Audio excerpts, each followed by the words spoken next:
Hello ನಮಸ್ಕಾರ ಎಲ್ರಿಗೂ guys, ನಾನಿವತ್ತು ಭೂ ವರಹನಾಥ ಸ್ವಾಮಿ ದೇವಸ್ಥಾನಕ್ಕೆ ಹೋಗ್ತಾ ಇದ್ದೆ. ದಾರಿ ಮಧ್ಯದಲ್ಲಿ ನನಗೆ ಬಲಗಡೆ ಒಂದು ಬೋರ್ಡ್ ಕಾಣಿಸ್ತು. ನೋಡಿ, ಈ ಮಣ್ ರೋಡ್ ಇದೆಯಲ್ಲ, ಈ ರೋಡ್ ಮುಖಾಂತರ 1 ಕಿಲೋಮೀಟರ್ ಹೋಯ್ತು ಅಂತಂದರೆ ನೋಡಿ, ಇಲ್ಲೇ ಬೋರ್ಡ್ ಕೊಟ್ಟಿದ್ದಾರೆ, ಅಜ್ಜಯ್ಯನವರ ದೇವಸ್ಥಾನ ಇದೆಯಂತೆ. ಸೊ ಅದು ಹೇಗಿದೆ ನೋಡೋಣ ಅಂತ ಹೋಗ್ತಾ ಇದ್ದೀನಿ, ಬನ್ನಿ ನಿಮಗೂ ತೋರಿಸ್ತೀನಿ. ಸೊ ವರಹನಾಥ ಸ್ವಾಮಿ ದೇವಸ್ಥಾನಕ್ಕೆ ಇನ್ನು 7 ಕಿಲೋಮೀಟರ್ ಇದ್ದಂಗೆ ಬಲಗಡೆ ನಮಗೆ ಈ ರೋಡ್ ಸಿಗುತ್ತೆ. ಮಂಡ್ಯ ಭಾಗದ ಜನರಿಗೆ ಭೂ ವರಹನಾಥ ಸ್ವಾಮಿ ದೇವಸ್ಥಾನ ತುಂಬ ಚಿರಪರಿಚಿತ. ಸೊ ಹೋಗೋ ದಾರಿ ಮಧ್ಯದಲ್ಲೇ ನಿಮಗೆ ಈ ದೇವಸ್ಥಾನ ಸಿಗುತ್ತೆ. ತುಂಬ ಜನ ನೋಡಿರ್ತಾರೋ ಏನೋ ಗೊತ್ತಿಲ್ಲ. ನೋಡಿ, ಈಗ ಒಳಗಡೆ ಬಂದೆ 1 ಕಿಲೋಮೀಟ್ರು, ಇದೇ ದೇವಸ್ಥಾನ. ವಿಶಾಲವಾದ ಜಾಗ ಇದೆ, ತಮ್ಮ ಸ್ವಂತ ಜಮೀನಲ್ಲಿ ದೇವಸ್ಥಾನ ಮಾಡಿದ್ದಾರೆ. ಮೇನ್ ಟೆಂಪಲ್ಲು ಹರಿಹರ ತಾಲೂಕಿನಲ್ಲಿದೆ. ಉಕ್ಕಡಗಾತ್ರಿ ಅಜ್ಜಯ್ಯ ಟೆಂಪಲ್ ಅಂತಲೇ ಫೇಮಸ್ಸು. ತುಂಬ ಜನ ಕೇಳಿರ್ತಾರೆ ಏನೋ ಗೊತ್ತಿಲ್ಲ. ನೋಡಿ, ಇಲ್ಲಿ ಅಜ್ಜಯ್ಯನವರ ದೇವಸ್ಥಾನ ಇವ್ರು ಮಾಡ್ಕೊಂಡಿರೋದು. ಮೂರ್ತಿ ತುಂಬ ಚೆನ್ನಾಗಿದೆ. ಪವಾಡ ಪುರುಷ ಅಜ್ಜಯ್ಯನವರ ದೇವಸ್ಥಾನ ಸೇಮ್ ಮೂರ್ತಿ ಉಕ್ಕಡಗಾತ್ರೆಯಲ್ಲಿ ಹೇಗಿದೆಯೋ ಅದೇ ಥರನೇ ಇಲ್ಲೂ ಇದೆ. ಸೊ ಅವ್ರ ಭಕ್ತರಿಗೆ ಗೊತ್ತಿರುತ್ತೆ ಅಜ್ಜಯ್ಯನವರ ಪವಾಡಗಳು ಹೇಗೆ ಮಾಡ್ತಿದ್ರು ಅಂತ ಅನ್ನೋದು ಒಂದು ಕಥೆನೇ ಇದೆ ಅವ್ರ ಬಗ್ಗೆ. ಇಲ್ಲೂ ಕೂಡ ಅಮಾವಾಸ್ಯೆ ದಿನ ತುಂಬ ಜನ ಭಕ್ತಾದಿಗಳು ಬರ್ತಾರಂತೆ. ಆಗ ಬರೋ ಭಕ್ತಾದಿಗಳೆಲ್ರಿಗೂ ಅವತ್ತು ಭೋಜನದ ವ್ಯವಸ್ಥೆ ಕೂಡ ಮಾಡ್ತಾರೆ. ಇಲ್ಲಿ ಪ್ರಶಾಂತವಾದ ಜಾಗ, ಸ್ವಲ್ಪ ಸಮಯ ಕಾಲ ಕಳೆಯೋದಕ್ಕೆ ತುಂಬಾ ಚೆನ್ನಾಗಿದೆ. ನೋಡಿ, ಇದನ್ನು ದೇವಸ್ಥಾನದ ಕಲ್ಯಾಣಿ ಥರ ಮಾಡ್ಕೊಂಡಿದ್ದಾರೆ. ಇನ್ನೂ ತುಂಬ ಕೆಲಸ ಬಾಕಿ ಇದೆ. ಈ ಕಡೆ ಬಂದಾಗ ಒಮ್ಮೆ ಭೇಟಿ ಕೊಡಿ, ತುಂಬ ಚೆನ್ನಾಗಿದೆ.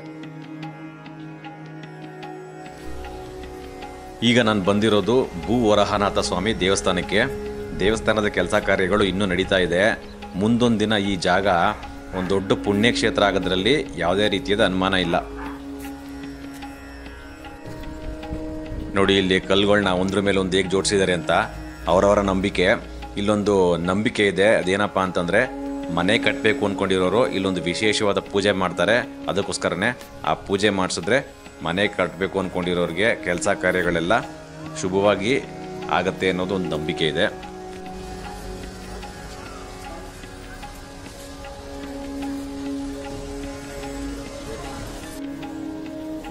ಗರ್ಭಗುಡಿಯಲ್ಲಿ 14 ಅಡಿ ಎತ್ತರದ ವರಹ ಸ್ವಾಮಿ ವಿಗ್ರಹ ತನ್ನ ತೊಡೆಯ ಮೇಲೆ ಭೂದೇವಿನ ಕೂರಿಸ್ಕೊಂಡಿರುವಂಥದ್ದು ತುಂಬ ಚೆನ್ನಾಗಿದೆ.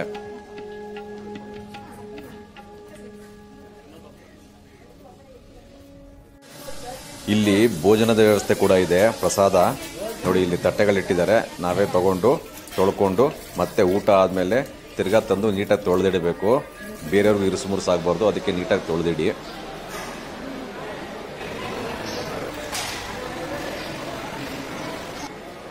ನಿಮ್ಮೆಲ್ಲರಲ್ಲೂ ಒಂದು ಕಳಕಳಿಯ ವಿನಂತಿ ಏನಪ್ಪ ಅಂತಂದರೆ, ನಿಮಗೆ ಎಷ್ಟು ಬೇಕೋ ಅಷ್ಟು ಹಾಕ್ಸ್ಕೊಳ್ಳಿ.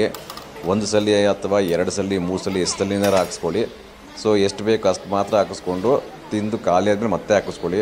ದಯವಿಟ್ಟು ಜಾಸ್ತಿ ಹಾಕಿಸ್ಕೊಂಡು ವೇಸ್ಟ್ ಮಾಡಬೇಡಿ. ಯಾಕೆ ಅಂತಂದರೆ ಆಚೆ ಕಡೆ ತೋರಿಸ್ತೀನಿ ನೋಡಿ ಈಗ ಎಷ್ಟು ವೇಸ್ಟ್ ಮಾಡಿದ್ದಾರೆ ಅಂತ. ಪ್ರಸಾದ ಮಾತ್ರ ತುಂಬಾ ಚೆನ್ನಾಗಿತ್ತು, ತುಂಬ ರುಚಿಕರವಾಗಿತ್ತು. ನೋಡಿ, ಇಲ್ಲಿ ಆಚೆ ಎಷ್ಟು ವೇಸ್ಟ್ ಮಾಡಿದ್ದಾರೆ. ದಯವಿಟ್ಟು ಈ ಥರ ಯಾರೋ ಆ ಥರ ವೇಸ್ಟ್ ಮಾಡಬೇಡಿ.